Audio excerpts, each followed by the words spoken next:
Nah inilah sebenarnya momentum yang harus dimanfaatkan. Kita jangan melihat pelemahan nilai rupiah sebagai sebuah masalah, tapi bagaimana kalau kita ubah sedikit perspektif kita melihat pelemahan rupiah sebagai sebuah opportunity atau kesempatan. Betul sekali. Nah, untuk membahasnya lebih lanjut, kita sudah kehadiran narasumber kita pada hari ini, yaitu kita ada dari CEO Bukalapak, Ahmad Zaki. Mas Zaki, selamat datang. Mas Zaki, selamat pagi. Terima kasih sudah hadir bersama dengan kami.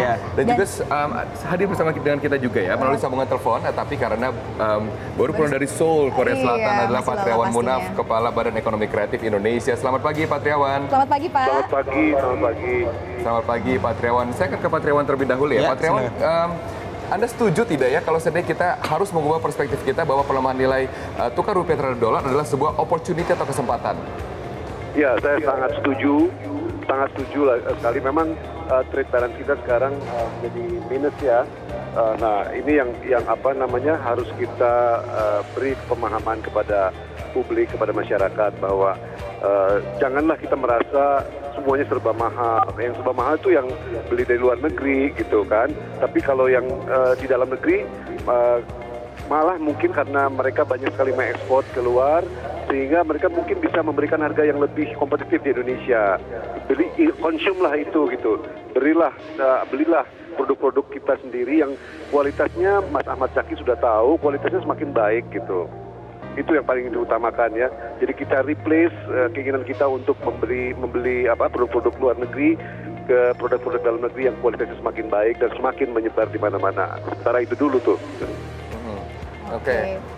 Baik Mas Zaki, coba kita tanya ke Mas Zaki dulu ya Pak Triawan. Ini bagaimana nih dari segi pengusaha melihat pelemahan rupiah saat ini? Apakah juga opportunity? Ya kalau sebagai pengusaha itu mindsetnya pengusaha itu harus melihat masalah sebagai peluang ya. Jadi justru di sini jadi peluang bagi seluruh pengusaha, terutama usaha kecil menengah di seluruh Indonesia untuk memasarkan produknya ke internasional gitu. Karena selama ini memang produk kita bisa dibilang belum kompetitif di kancah global. Menurut saya belum kompetitif. Justru dengan melemahnya ini diharapkan, yuk sama-sama kita semangatnya ekspor gitu. Semangatnya selama ini kan Indonesia hanya bermain di industri ekstraktif, industri yang ya jual barang mentah gitu loh. Saatnya sekarang kita mengolah gitu loh, mengekspor produk-produk yang sudah kita olah di Indonesia untuk kita ekspor gitu loh. Dari tren yang dapat terpantau oleh Bukalapak karena menyediakan wadah ya bagi para pedagang-pedagang UMKM khususnya di Indonesia, apakah kemudian ada tren dari peningkatan pelapak-pelapak ataupun pedagang-pedagang yang kemudian berjualan? Berarti ada semangat entrepreneurship bagi mereka? Iya, jadi memang kalau di Bukalapak itu 50-50 ya. 50% produknya import, 50% produknya dari dalam negeri.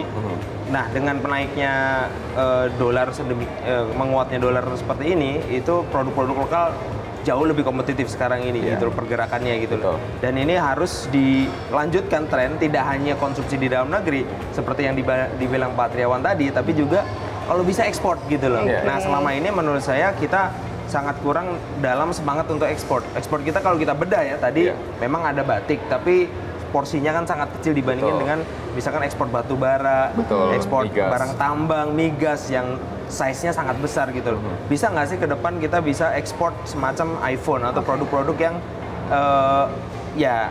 produk yang tidak ekstraktif gitu, tapi sudah diolah, melibatkan pembuatannya melibatkan SDM banyak sekali di Indonesia dan SDM yang pinter-pinter gitu supaya ke depan itu jadi industri gitu. Tidak hanya industri, kan selama ini yang menjadi industri itu selalu apa ya tadi ya, tambang, terus kemudian ini belum menjadi industri seperti industri elektronik atau industri fashion, industri batik yang size-nya bisa sekian persen GDP itu belum ada. Itu apa Mas Zaki? Kan Mas Zaki sempat menyebutkan bahwa kita industrinya masih kurang kompetitif jika untuk ekspor dan juga kurang semangat. Apa masalahnya? Ya, menurut saya masalahnya adalah kita selama ini mungkin kurang fokus pada industri berbasiskan inovasi.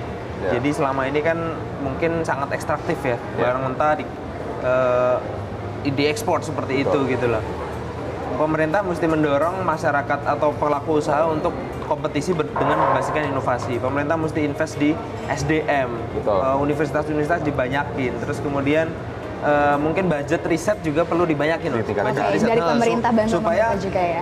bahan mentah yang ada di Indonesia ini kita bisa ekspor, bisa eksplor menjadi barang yang jauh lebih inovatif. Gitu. Coba kita langsung tanyakan ke Pak Triawan ya, Robert ya. Tepat rasanya kalau Pak Triawan menjawab, karena Pak Triawan juga mengatakan ada banyak yang dapat kita pelajari dari Korea Selatan, terutama mengenai inovasi dan juga packaging dari bentuk-bentuk ekspor yang dapat kita salurkan ke sana. Pak Triawan, nanti akan saya nantikan jawabannya setelah jeda komersial. Tetaplah bersama kami akan segera kembali. Ya, masih bersama kami dalam Selamat Pagi Indonesia. Saya akan masuk ke Pak Triawan Munaf. Pak Triawan, tadi dikatakan oleh Mas Ahmad Zaki, banyak pelapak juga yang Bukalapak ini memanage jutaan pelapak ya di Indonesia. Banyak sebenarnya pelapak yang belum sebenarnya memenuhi standar dari apa yang diminta sebagai sebuah standar dari ekspor ke luar negeri. Inovasi apa sih yang dibutuhkan para UMKM? Mungkin dapat Anda bagikan apa yang dapat kita pelajari dari Korea Selatan misalnya? Oke, sebelum ke Korea Selatan, saya ingin sampaikan bahwa di marketplace online ini memang kan tidak seperti marketplace offline yang kita bisa lihat ini buatan mana sih kemeja ini ya, terus produk ini nggak bisa lihat kadang-kadang. Saya ingin juga di marketplace online seperti di Bukalapak dan lain-lain ini bisa memberikan semacam flash kalau buatan Indonesia. Jadi Indonesia ada flash supaya orang Indonesia yang belanja di Bukalapak itu tahu. Nah, buatan Indonesia, tapi atau kita melalui lebih bagus, dia bisa lebih dulu membeli produk-produk dalam negeri. Karena menurut saya perlu tindakan dari kita semua secara jangka pendek, jangka menengah, untuk bisa meningkatkan produksi produk dalam negeri. Kemarin ini misalnya waktu bosnya Alibaba datang ke Indonesia, dia memberi kesempatan. Ayo sekarang katanya konsumen Cina ini sudah semakin makmur, kan membutuhkan produk-produk bagus. Nah, waktu kita identifikasi produk-produk kita masih sedikit sekali produk-produk kita besar di Cina. Kita sudah harus ada di platform mereka, di Alibaba. Nah, ini yang harus kita duduk sesama pemerintah dan swasta untuk melihat produk-produk apa yang kita bisa jual di sana. Itu nyata sekali bahwa konsumen di Cina besar sekali. Bayangkan satu produk dikonsumsi oleh 300 juta orang sekaligus. Nah, kita sudah menjalankan ini dalam waktu jangka pendek ini untuk mengikuti 11-11 atau 11-11, sebuah program yang biasanya mengkonsumsi produk-produk dengan besar dalam waktu singkat. Nah, lalu ke masalah kemasan, tadi kalau masih ada waktu saya bicara, kemasan, maksudnya bukan kemasan kotak atau apa, tapi bagaimana kita mengemas produk-produk kita dengan baik. Kemarin di Asian Games, ya, kita lihat bahwa dengan anggaran yang memang tidak kecil, tapi juga tidak besar kalau dibandingkan dengan apa yang dilakukan di luar negeri, kita berhasil mengemas produk-produk Indonesia, produk-produk seni pertunjukan Indonesia, musik Indonesia dengan begitu baiknya sehingga langsung dikagumi di luar negeri. Dan kalau itu ada produk Indonesia mereka beli, mereka akan beli. Gitu. Nah, hal-hal ini ternyata bukan kita kan kualitas produknya sendiri, tapi juga pengemasan dan presentasi kita. Nah, ini yang mereka kuat semua di luar negeri. Di Korea itu mereka sangat miskin menurut saya kontennya. Tapi mereka berhasil mengemas yang miskin itu menjadi sesuatu yang menarik gitu. Baik, Pak Triawan, ini harus saya tanyakan Pak Triawan karena kita melihat di sini, apakah kemudian Korea Selatan mempunyai model seperti ini? Karena barang dari luar masuk ke Indonesia mempunyai standar nasional Indonesia, tetapi barang dari Indonesia keluar belum ada lembaganya, Mas Zaki tadi kita bicara, belum ada lembaga untuk menstandarisasi barang-barang mereka baik dalam ekonomi kreatif, baik juga dalam komoditas-komoditas lainnya. Apakah perlu Anda sebagai pemerintah melihat perlunya ada lembaga khusus untuk dapat menstandarisasi produk-produk ekspor, khususnya ekonomi kreatif misalnya? Iya, menurut saya pertanyaannya. Ya, untuk Pak Triawan. Oh ya, tentu standar itu mesti ada ya sebagai pegangan dari konsumen waktu mereka membeli. Mereka tidak tahu kualitas seperti apa, kecuali mereka sudah punya pengalaman. Ini saya bicara masalah online semakin meningkat sekarang. Saya sekali bahwa belanja online ini meningkat dan itu memang salah satu akses yang paling bisa cepat didapat oleh para konsumen Indonesia di luar negeri. Nah, ya, pertama itu dulu deh. Made in Indonesia dikasih tahu dulu bahwa ini buatan Indonesia gitu ya. Karena ini jangka pendek, jangka menengah ini kita harus dorong semua untuk membeli produk Indonesia di dalam negeri pun juga demikian. Baik Pak Triawan, coba kita langsung tanya Mas Zaki. Seperti disebutkan Pak Triawan tadi, ini butuh bantuan nih platform-platform online untuk bisa bantu memasarkan barang-barang Indonesia. Memberi label produk Indonesia, apakah mungkin? Bisa dari itu sangat mungkin. Online. Sebenarnya sekarang kita udah lakukan itu. Jadi kita tuh kan Bukalapak sangat kuat di komunitas, ada di 500 kota di seluruh Indonesia.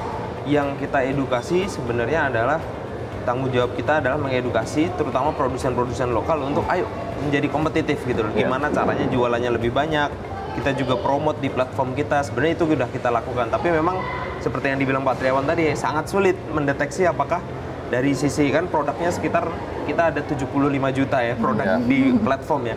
Kita hanya mengetahui